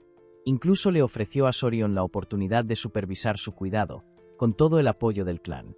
En la mente de Sorion, esto se tradujo en que el clan consentía su pasión como un pasatiempo. Su emoción era evidente. Antes de que pudieran continuar, un mensajero llamado Pai llegó, jadeando con dificultad. Informó urgentemente al patriarca sobre una situación en el pabellón de la Tortuga Negra. El patriarca preguntó qué había sucedido, y Pai dudó antes de mencionar dos problemas. Primero, el medicamento enviado al señor de la ciudad de Sichuan no había logrado el efecto deseado, lo que había provocado una carta de quejas. Pai dudó nuevamente antes de revelar el segundo problema, mirando a Sorion. Sorion suspiró con conocimiento de causa. Finalmente, Pai explicó que se refería al Salón de los 10.000 venenos. Muxiang adivinó que los rumores ya estaban circulando y decidió que era necesario abordar el asunto de inmediato. Ordenó a Sorion que los acompañara. En el pabellón de la Tortuga Negra, los ancianos no perdieron tiempo en expresar sus quejas al patriarca. Estaban indignados por su decisión unilateral de emparejar a Buyun con un huérfano de orígenes desconocidos. Este comentario enfureció a Chiu San, quien comenzó a emitir un aura verde mientras cuestionaba si estaban insultando a su yerno. A pesar de la ira de Chiu San, los ancianos persistieron, afirmando que sus preocupaciones eran válidas. Muxiang lo silenció con una reprimenda severa, declarando que la decisión era solo suya. Exigió saber si tenían alguna objeción a su autoridad. Los ancianos, sorprendidos por su arrebato, buscaron apoyo en el gran patriarca, instándolo a intervenir. Argumentaron que confiar el salón de los 10.000 venenos a un extraño con habilidades no probadas era imprudente. Muxiang, sin embargo, reiteró firmemente que su aprobación era definitiva. Mientras tanto, Huayun, consciente de la incomodidad de Sorion, le susurró una disculpa en voz baja. En la mente de Sorion, su reacción inicial fue simplemente, «Dios mío». Suspiró cuando se dio cuenta de que sus acciones le habían causado preocupación a ella. Pensó para sí mismo que era ella quien debería estar disculpándose. Todos se sorprendieron cuando Sorion habló de repente. «Disculpen», dijo, «perdón por interrumpir su discusión». Luego propuso abordar el asunto él mismo, afirmando que, dado que el problema surgía de su falta percibida de habilidad, demostraría sus capacidades a los ancianos del clan. Los ancianos quedaron atónitos y en silencio, y Sorion continuó sugiriendo resolver la problemática que el señor de la ciudad de Sichuan había planteado como una demostración de sus habilidades. Buyun, susurrando con incredulidad, preguntó qué estaba tratando de lograr. Aunque Sorion no era de los que llamaban la atención ni hacían escenas, no podía quedarse de brazos cruzados mientras su vida tranquila como dueño de mascotas se veía alterada. Su audacia dejó a los ancianos momentáneamente sin palabras antes de que su indignación estallara. Lo regañaron por interrumpir la discusión de los ancianos y le exigieron saber si siquiera conocía el contenido de la carta del señor de la ciudad de Sichuan antes de irrumpir. Llamándolo insolente e irrelevante, se quejaron al patriarca por su intervención.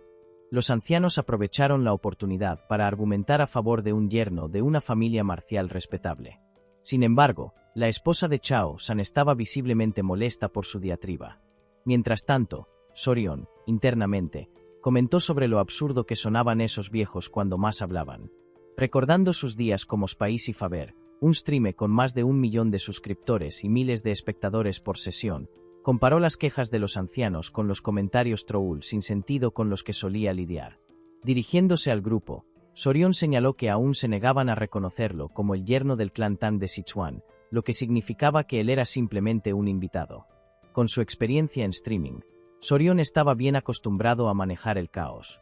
Les recordó que había salvado a la querida Lady Waying del clan, derrotado al Rakshasa de manos sangrientas Ta Kun Yang y salvado la vida del patriarca.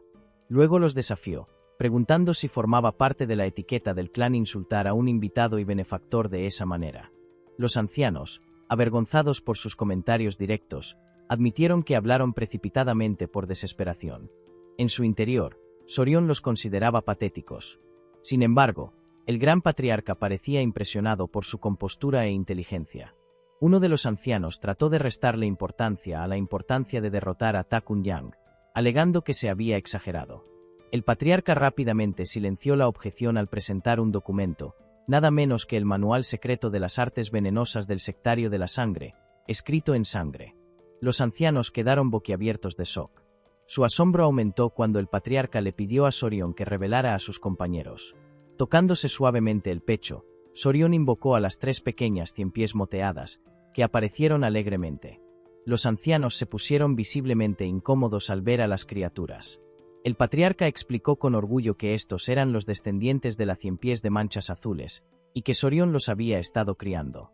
También reveló que estas ciempiés fueron las que mataron a Ta Kun Yang. Un anciano, aún incrédulo, preguntó si Sorion realmente había logrado controlar una ciempiés de manchas azules. Sorion y el patriarca compartieron sonrisas cómplices, burlándose de los ancianos. Chao San agregó que dirigirse a Sorion como un joven guerrero en lugar de reconocerlo como el yerno del clan era revelador.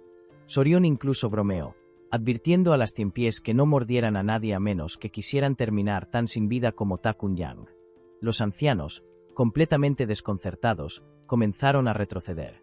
Negaron haber rechazado a Sorion, ofreciendo excusas débiles sobre los procedimientos adecuados y las dudas naturales.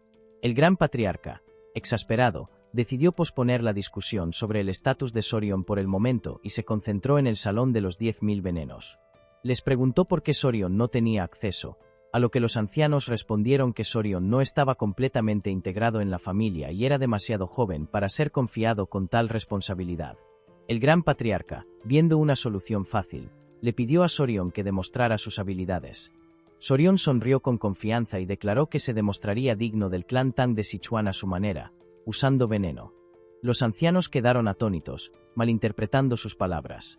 Gritaron incrédulos, preguntando si pensaba envenenar al señor de la ciudad de Sichuan en lugar de ayudarlo. Sorion quedó completamente confundido por su reacción. En su interior, Sorion estaba desconcertado, ya que creía que el clan Tang de Sichuan trataba los asuntos relacionados con venenos al día siguiente. El gran patriarca anunció que Sorion comenzaría ahora su entrenamiento en el arte marcial del clan Tang, la técnica de los 5 venenos retornando. Sorion preguntó si el entrenamiento también involucraría ejercicios físicos. El gran patriarca explicó que, a medida que Sorion practicara las artes marciales, su cuerpo se adaptaría naturalmente para alinearse con las técnicas. El gran anciano aclaró aún más que el clan Tang se centraba en la practicidad, por lo que Sorion aprendería habilidades que podrían aplicarse inmediatamente en situaciones reales. El gran anciano desplegó una variedad de armas, flechas, dagas, shurikens y más. Comenzaron con armas arrojadizas ocultas, como agujas, monedas, dardos, polvos, dagas y cuchillos arrojadizos. El gran anciano explicó que, aunque había muchas armas ocultas no convencionales, la mayoría de ellas podían dividirse en 5 tipos. Le preguntó a Sorion cuál pensaba que era la más fácil de manejar. Sorion adivinó que era la daga o el cuchillo arrojadizo, lo cual resultó ser correcto. Luego, el gran anciano indagó sobre la arma más difícil. Sorion sugirió el polvo, ya que necesitaba ser esparcido de manera efectiva. Sin embargo, el gran anciano le informó que la aguja era la más desafiante. Sorprendido, Sorion asumió que era porque la aguja era pequeña y delgada, lo que la hacía difícil de arrojar. El gran anciano explicó más, no solo se trataba de la dificultad de arrojarla. Sorion también tendría que recordar exactamente dónde había lanzado cada aguja. Para demostrarlo, el gran anciano separó la cabeza de un pincel de su mango y realizó un movimiento rápido. De repente, las cerdas del pincel flotaron en el aire y se transformaron en agujas, cayendo y clavándose en el suelo. Sorion quedó atónito al ver cómo las cerdas actuaban como agujas reales. El gran anciano reveló que esta era parte de la técnica de armas ocultas del clan Tang, llamada lluvia de flores que oscurecen el cielo, un arte secreto en el que cientos o miles de agujas caen como pétalos de flores, cubriendo un área.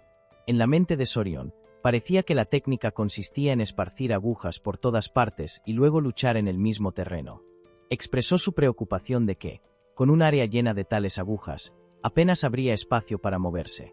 El gran anciano rió y confirmó su suposición, añadiendo que Sorion tendría que recordar las posiciones de las agujas para evitar caer víctima de su propia técnica.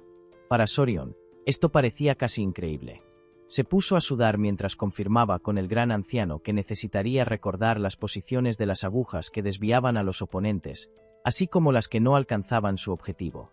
El gran anciano afirmó esto, informándole que, con el cuerpo de los 5 venenos, tendría que memorizar al menos 100 posiciones solo para empezar.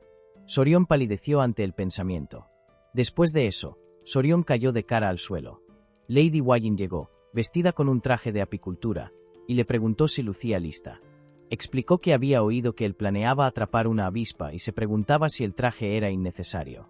Sorion le aseguró que no lo era, su traje les permitiría atraparla a ellos mismos, en lugar de esperar a que llegara. Wajin preguntó si sabía dónde estaba el nido de las avispas, y él respondió que lo entendería una vez llegaran. Wajin le informó que había visto un nido cercano, así que salieron juntos. Mientras caminaban, Wajin mencionó la carta enviada al señor de la ciudad de Sichuan y le preguntó si Sorion la había leído. Sorion confirmó que sí. Sonrojada, Wajin expresó su preocupación de que tal vez él no comprendiera completamente el contenido de la carta debido a su juventud. Sorion respondió con confianza, comentando que el Yang-Chi, la energía vital de un hombre, era, de hecho, importante. Avergonzada, Wajin rápidamente le dijo que ya era suficiente, pero era evidente que él ya comprendía. El gran problema que preocupaba al señor de la ciudad de Sichuan, como Sorion reveló, era la disfunción eréctil, su bastón ya no funcionaba. Wajin comenzó a sospechar sobre el conocimiento de Sorion en este tema, dado su edad. Sorion lo desvió, explicando que había vivido solo durante un tiempo. Avergonzada, Wajin aceleró el paso. Unas horas más tarde, llegaron al bosque. Sorion se distrajo con las criaturas allí presentes, y Wajin tuvo que mantenerlo enfocado hasta que llegaron a su destino.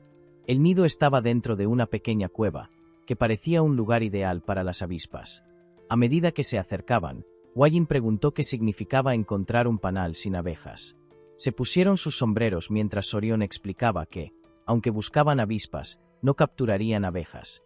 Wajin estaba confundida, pero siguió su ejemplo. Llegaron al agujero, y Sorion explicó que el insecto venenoso que buscaban era más probable encontrarlo en panales más pequeños y débiles. Wajin no sabía esto, pero se sintió aliviada al ver que el panal parecía contener lo que necesitaban. Un insecto salió del panal, y con un rápido movimiento, Sorion lo atrapó usando palillos. No habían ido allí a atrapar una avispa. El insecto que buscaban era algo completamente diferente. Esa pequeña criatura resolvería los problemas del señor de la ciudad de Sichuan. Wajin preguntó sobre el insecto, preguntándose si era un escarabajo terrestre.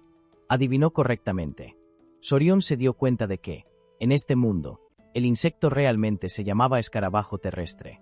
En las llanuras centrales, el insecto que se encontraba en el nido de la avispa gigante era conocido como escarabajo terrestre, aunque en el mundo moderno se le conoce como escarabajo de ampolla. Wajin preguntó si era normal encontrar escarabajos terrestres en un nido de avispas. Sorion explicó que su ciclo de vida era bastante único. Los escarabajos de ampolla tienen un método de reproducción inusual. A diferencia de la mayoría de los insectos que guardan sus huevos o crean un espacio seguro para que eclosionen, esta pequeña criatura simplemente pone sus huevos donde le place. Sorion bromeó sobre cómo el escarabajo de ampolla le diría a su jefe que esperara mientras dejaba algunos huevos antes de irse, sin ningún cuidado en cuanto al lugar. Simplemente los pondría en cualquier lugar, siendo la única consideración apilarlos en un solo sitio. Cuando las larvas del escarabajo de ampolla eclosionan, comienzan a arrastrarse hacia el punto más alto cercano. Una vez que llegan a la cima, realizan un comportamiento extraño, se agrupan y mimetizan una flor. Esta flor falsa atrae a las abejas, que la confunden con una real. Cuando las abejas se acercan, las larvas se abalanzan sobre el cuerpo de una abeja carpintera, apoderándose de su hogar en un instante. Sorion no estaba seguro de por qué las larvas preferían los nidos de avispas gigantes, pero parecía ser el ambiente ideal para su crecimiento. Hwajin sintió pena por las avispas gigantes, pero Sorion se encogió de hombros, diciendo que no había nada que se pudiera hacer. Hwajin sabía que el insecto causaba quemaduras en la piel y había oído que comer demasiados podía incluso ser mortal. Sorion confirmó esto, explicando que el líquido naranja liberado por un escarabajo de ampolla contiene cantaridina, una sustancia tóxica que causa quemaduras y ampollas cuando entra en contacto con la piel. Hwajin se sonrojó y preguntó si realmente tenía tal efecto. Sorion afirmó, añadiendo que también tenía la curiosa propiedad de elevar inmediatamente el bastón de un hombre. Avergonzada, Hwajin rápidamente le dijo que dejara de explicar. Ella le animó a regresar al salón de los 10.000 venenos. Sin embargo, Sorion quería atrapar algunos escarabajos más. Ya habían conseguido el escarabajo de ampolla, y una vez de vuelta en el salón de los 10.000 venenos, Sorion comenzó a enseñar a los guerreros cómo preparar el medicamento. Les instruyó a escuchar con atención y explicó que necesitaban secar los escarabajos terrestres y triturarlos en polvo. 1/10 parte de ese polvo era tóxica, y 3 mo de ella podrían ser mortales. Si una persona consumiera 3/10 de un mo por cada peso corporal en won, alrededor de la mitad moriría. Sorion pidió que prepararan el medicamento usando solo 1/10 parte de un mo de veneno, aproximadamente la cantidad que cabría en 10 gotas de líquido. Para aclarar, un mo equivale a 3,75 miligramos y un won equivale a 3,75 kilogramos. Preguntó si entendían. En el fondo, Sorion sentía que su cerebro podría explotar debido a la complejidad. Un guerrero, quitándose la máscara, comentó que las explicaciones de Sorion eran increíblemente detalladas. Nunca imaginaron que sería tan hábil en matemáticas. El guerrero le aseguró a Sorion que se asegurarían de tener éxito, sin importar qué. Sorion les agradeció, diciendo que confiaba en sus esfuerzos. Más tarde esa noche, Musong estaba hablando con Hwajin sobre lo surreal que era que los escarabajos terrestres tuvieran tales efectos. Mencionó que esto lo hacía querer reconsiderar los venenos en el arsenal del clan Tang. Hwajin estuvo de acuerdo. Musong luego mencionó el talento extraordinario de Sorion para las matemáticas. Hwajin compartió cómo Sorion había calculado la concentración de la solución y estimado que coincidía con el peso de 10 gotas de líquido. Musong admitió que, aunque se consideraba conocedor de los venenos, Sorion estaba en un nivel completamente diferente. Cuanto más aprendía sobre él, más se daba cuenta de lo valioso que era el joven. Bromeando con Hwajin, Musong le preguntó si ahora le gustaba aún más Sorion. Hwajin se sonrojó, sintiéndose avergonzada. Admitió que lamentaba su juicio apresurado al principio. Musong respondió que, mientras lo compensara de aquí en adelante, eso era lo que importaba. Musong luego preguntó cómo planeaban probar el medicamento una vez estuviera listo. Hwajin se puso roja como un tomate. Mencionó que los ancianos de la rama familiar estaban diciendo que Sorion había sido demasiado insolente. Sorion respondió con confianza que lo probaría enfrentándose directamente a los ancianos del clan. Musong se quedó sin palabras, con la mandíbula abierta por la sorpresa. Se rió a carcajadas, encontrando al joven bastante divertido. Al día siguiente, todos se reunieron en el salón. Los ancianos del clan estaban dudosos. Un guerrero entregó a Sorion una caja de madera y explicó que había mezclado polvo de regaliz y miel para hacer el medicamento más dulce y fácil de consumir. Sorion se impresionó por cuánta atención había prestado el hombre a los más mínimos detalles. Le preguntó al guerrero si había seguido las instrucciones al pie de la letra. El guerrero confirmó que lo había hecho cuidadosamente. Otros miembros del clan se burlaron, diciendo que estaban haciendo un gran escándalo por ello. Incluso cuestionaron cuán impresionante podría ser realmente. El patriarca los calló y luego le preguntó a Sorion cómo planeaba demostrar la efectividad del medicamento. Sorion fingió sorpresa ante la pregunta. Los ancianos del clan gritaron que era natural que necesitaran confirmación. Un anciano gritó que nunca se atreverían a enviar un veneno no verificado al señor de la ciudad de Sichuan. Otro anciano estuvo de acuerdo, añadiendo que si algo salía mal, podría llevar a un desastre. Sorion respondió tranquilamente que no tenían otra opción. El guerrero comprendió, pero los ancianos estaban confundidos. Se irritaron, sintiendo que Sorion estaba insinuando que deberían probarlo ellos mismos. Un anciano, levantando la voz, le gritó a Sorion, preguntando si siquiera entendía lo que era esa sustancia. Otro anciano comentó que Sorion había estado tanto tiempo en el mundo que parecía que incluso por dentro se había vuelto negro. Sorion sonrió y llamó a su abuelo. Musayong apareció, preguntando qué necesitaba. Sorion mencionó la declaración anterior de Musayong, en la que decía que aquellos que dominaban las artes marciales del clan Tang nunca temían al veneno. Musayong estuvo de acuerdo con el plan de Sorion y confirmó la declaración. Sorion señaló que la reacción del anciano parecía implicar que ellos tenían miedo. Musayong estuvo de acuerdo una vez más. Sorion se burló de los grandes ancianos de un clan que seguramente era experto en dominar 100 venenos. Usó la psicología inversa, diciendo que seguramente no temían algo tan simple como el veneno del escarabajo terrestre. Esto provocó al anciano, quien luego dividió el medicamento en 2 partes. Afirmó que no temían a tal veneno trivial y lo consumió. El anciano advirtió a Sorion que si el medicamento no funcionaba, habría consecuencias. El anciano declaró que ellos defenderían las leyes y principios del clan. Masticaron el medicamento, y siguió un tenso silencio. Luego, sonrieron y declararon que no estaba pasando nada. Sin embargo, uno de los ancianos sintió que su virilidad se despertaba. El largo sueño de la serpiente había terminado. Avergonzados, los ancianos trataron rápidamente de ocultar sus reacciones, y a partir de ese día, las leyes y principios del clan fueron firmemente establecidos, con un toque de humor. El medicamento fue enviado al señor de la ciudad de Sichuan, y sus efectos fueron comprobados como excelentes. Poco después, los ancianos caminaron por el salón, sosteniéndose los pantalones para ocultar la evidencia. Sorion le dijo a Musayong que había funcionado tal como él había dicho, provocando a los ancianos con algo relacionado con el veneno. Ellos cayeron inmediatamente en la trampa. Musayong sabía que las acciones de los ancianos estaban motivadas por su orgullo, pero también por su preocupación por el clan. Le aconsejó a Sorion que no los resentiera demasiado. Musayong le recordó que, al final, todos eran familia. Sorion asintió, comprendiendo. Huayin irrumpió, diciendo que algo terrible había sucedido. Le preguntaron qué era, y ella explicó que sus hijos estaban actuando de manera extraña. Sorion se sonrojó y se sorprendió.